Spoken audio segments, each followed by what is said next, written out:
Personal spendings നമുക്ക് അത്ര honestly we don't have that much right personal നമ്മൾ lifestyle ഒരുപാട് ഡൗൺഗ്രേഡ് ചെയ്തു ആക്ച്വലി സ്റ്റാർട്ടപ്പ് നമുക്ക് അറിയായിരുന്നു വി വെർ പ്രിപ്പയർഡ് ഇതൊന്ന് കയറുന്നത് വരെ we have to do lot of sacrifice. അപ്പോൾ നമ്മൾ മെൻ്റലി പ്രിപ്പയർഡ് ആയിരുന്നു.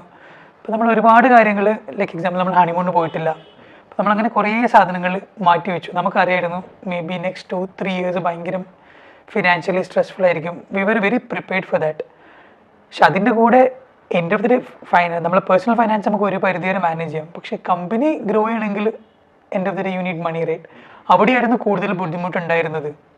So we were not able to നമ്മൾ വിചാരിക്കുന്ന പല കാര്യങ്ങളും നമുക്ക് ചെയ്യാൻ പറ്റിയിരുന്നില്ല. പക്ഷേ സ്റ്റിൽ നമ്മളെ കൊണ്ട് പറ്റുന്ന രീതിയിൽ അത് ആദ്യത്തെ 6 മാസം നമുക്ക് എംപ്ലോയീസ് ഉണ്ടായിരുന്നില്ല.